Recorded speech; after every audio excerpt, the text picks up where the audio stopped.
Hello दोस्तों, आपका हार्दिक स्वागत है हमारे यूट्यूब चैनल पर। आज के वीडियो में हम चर्चा करेंगे आपके जो जीडीसी से संबंधित नोटिफिकेशन आया है, जो आपके दो रेलवे बोर्ड द्वारा जारी किया गया है। एक तो आपके South East Central railway SECR जो बिलासपुर जोन है उसके द्वारा जारी किया गया है, और एक आपके जो है वो आपके south Eastern railway SER Kolkata zone के द्वारा जारी किया गया है। इस वीडियो में हम जानेंगे पूरा, जो सभी के कंफ्यूज हो रहा है कि 2 ईयर की जो मिनिमम सर्विस है वो लागू हुई या नहीं हुई जीडीसी में, उसके बारे में हम जानेंगे। और एक हम जानेंगे, एक बच्चे का मैसेज आया था, एक अभ्यर्थी का, उसने बोला था सर 12th जो PCM वाले हैं वो किस पोस्ट के लिए एलिजिबल है, तो वो भी मैं आपको टेक्नीशियन में जो पोस्ट है वो आपको यहाँ से इस वीडियो के माध्यम से बता के चलूँगा। तो आइए हम देख लेते हैं। उससे पहले जो अभ्यर्थी हमारे चैनल पे नए हैं वो एक बार चैनल को सब्सक्राइब जरूर कर दें, वह बेल आइकन के बटन को दबाना ना भूलें, जिससे कि रेलवे की पल पल की अपडेट आप तक पहुंचती रहे। साथ ही वीडियो अच्छा लगे तो लाइक और शेयर जरूर करना। तो हम देख लेते हैं, ये आपके जो साउथ ईस्ट रेलवे है उसके द्वारा आया हुआ नोटिफिकेशन है। जो आपके साउथ ईस्ट सेंट्रल रेलवे, ये आपके है सेंट्रल रेलवे के माध्यम से ही जो सभी जोन है वो नोटिफिकेशन जारी करेंगे, उसमें कोई भी किसी भी प्रकार का एक्सचेंज नहीं किया जाएगा। हम देख लेते हैं, ये आपके रेलवे रिक्वायरमेंट सेल। आगे हम देखते हैं date of publication in RRC, ये पब्लिकेशन हुआ था 18/7/2023 को। ओपनिंग डेट जो है वो और time online registration filling on application दिया गया है, वो आपके दिया गया है 22/7/2023। और जो आपके क्लोजिंग डेट है टाइम और ऑनलाइन जो रजिस्ट्रेशन है फिलिंग की, वो आपके डेट दी गई है 21/08/2023। ये आपके online application for general department competitive exam मतलब GDC railway requirement cell SECR Bilaspur invite online application form regular and eligible employ, जो भी एलिजिबल एम्प्लॉय है एक्सपेक्ट RPF और RPS को छोड़ के इनको बाहर कर दिया, exclude South East Central Railway for filling up the following post ALP technician and junior engineer against GDC quota as per vacancy. इसके बारे में हम देखते हैं, ये पोस्ट इन्होंने बताई है इस डिवीजन के लिए, जो आपके ALP है, टेक्नीशियन है, एंड जो आपके जूनियर इंजीनियर है। तो हम यहाँ से देख लेते हैं, ये आपके डिटेल वैकेंसी की जो डिटेल है वो दी गई है। असिस्टेंट लोको पायलट जो कि ग्रेड 2 में आता है, UR के लिए 414, SC के लिए 123, ST के लिए 62 और OBC के लिए 221, और टोटल आपके 820 पोस्ट है। A1 यहाँ पे मेडिकल रहता है LP के लिए। एजुकेशन क्वालिफिकेशन वो आप यहाँ से देख सकते हैं कि ITI प्लस आपके डिप्लोमा और आपके BTech, ये आपके यहाँ पे क्या रहते हैं, एजुकेशन क्वालिफिकेशन रखी जाती है। तो आप यहाँ मेडिकल को भी ध्यान में रखिए, A1 जिसका मेडिकल हो वही लोको पायलट के लिए फॉर्म फिल करें। अगला आपके टेक्नीशियन 3 जो कि आपके AC है, और इसमें आपके जो ग्रेड पे होता है वो जो लेवल 2 में आता है, और ग्रेड पे इसका 1900 होता है, B1 मेडिकल।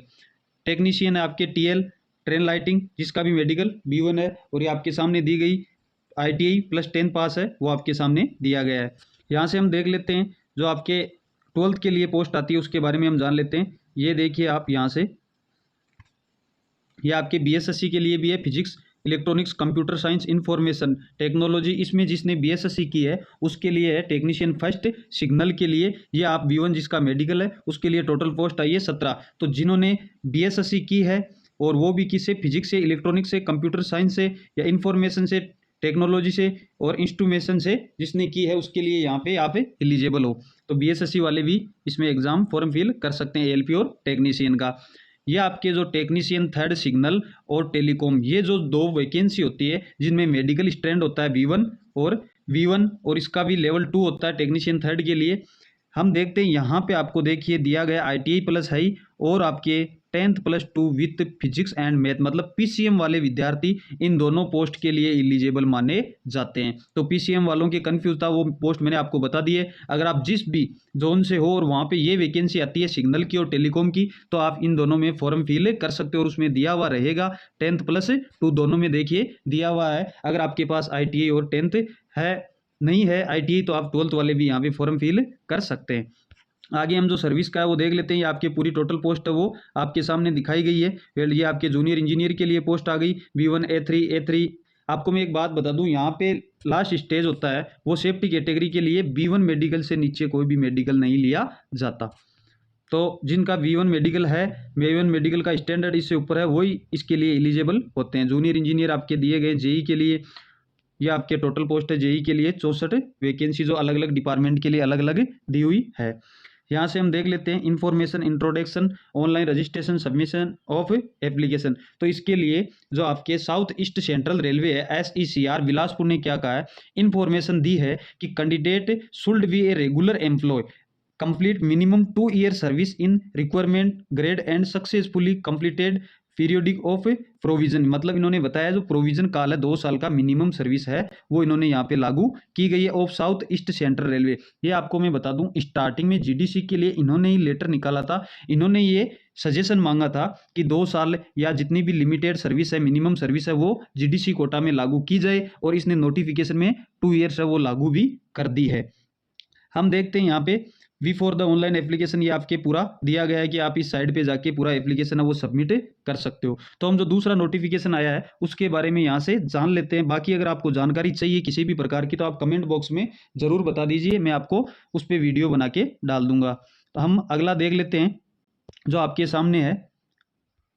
ये अभी नोटिफिकेशन ये भी 18 की डेट में आया है। ये देखिए आपके सामने डेट है वो 18/7/2023 की डेट में नोटिफिकेशन आया। South Eastern Railway requirement cell है, मतलब ये पूरा सेंट्रल रेलवे के माध्यम से आएगा।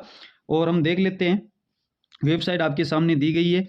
नोटिफिकेशन ये आपके नंबर जो भी है notification number, date of publication in RRC ये आपके 18 तारीख को रिलीज कर दिया गया। Opening date and time online registration filling of application. अब यहाँ से देखिए आप नोटिफिकेशन ही 18 तारीख को दिया, 18 तारीख की इन्होंने फॉर्म फिल करने की डेट रख दी, अभी तक साइड पे किसी भी प्रकार की फॉर्म फिल करने की एक्टिव लिंक है वो जारी नहीं की गई। तो ये यहाँ से सबसे बड़ी गलती है इसकी, जो आपका कोलकाता जोन है उसके द्वारा की गई है। और मैं बता देता हूँ इस कोलकाता जोन में क्या क्या गलतियाँ हुई है वो आपको ध्यान में रखना है।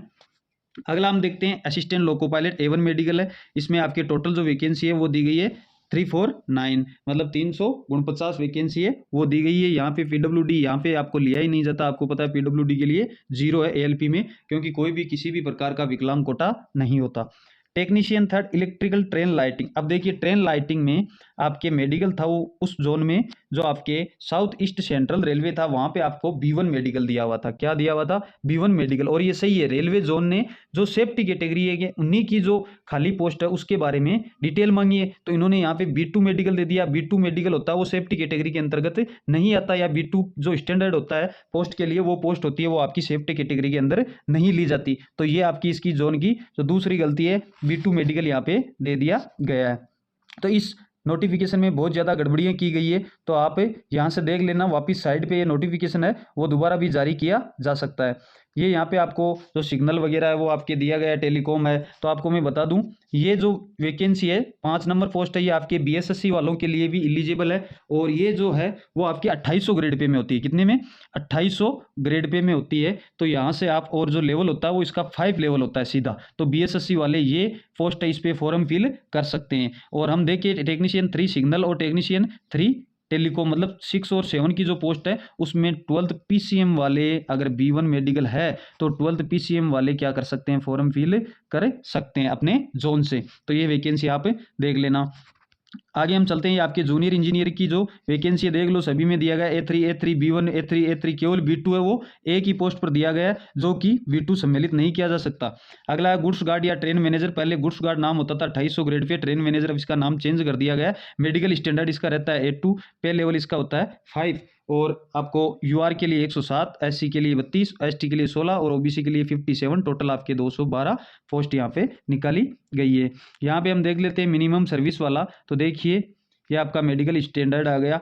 बाकी जो सेम उस नोटिफिकेशन में था वो पूरा का पूरा यहाँ पे छापा गया है, जबकि 2 ईयर जो मिनिमम सर्विस थी, जो प्रोविजन काल जिसको बोला गया था GDC कोटा के लिए, वो लाइन यहाँ पे नहीं दी गई। तो इस सेंटर ने या इस जोन ने बहुत बड़ी गलतियां की है। तो हम मान सकते हैं इसी ने ही शायद गलती की होगी कि GDC में ये जो 2 ईयर मिनिमम कोटा है वो यहाँ पे नहीं रखा। तो देखिए important introduction online regulation and submission of application, candidate should be regular employ of South Eastern Railway on 1 July 2023, candidate who resident do transfer to be other railway from SCR will not be considered in the employment. ये मतलब इन्होंने एक बात ये जरूर कही है, मैं आपको बता दूं, अगर आप मान लो पहले यहाँ पे आपके साउथ ईस्टर्न रेलवे SER में आप थे और फिर आपके द्वारा म्यूचुअल या किसी भी प्रकार का ट्रांसफर होकर आप आ गए NWR में, तो आप अब SCR में फॉर्म अप्लाई नहीं कर सकते। अब आप कहाँ पे अप्लाई कर सकते हो? NWR में अप्लाई कर सकते हो। जब आपका 2 साल पूरा कंप्लीट हो चुका है तब किसी भी प्रकार की दिक्कत नहीं है।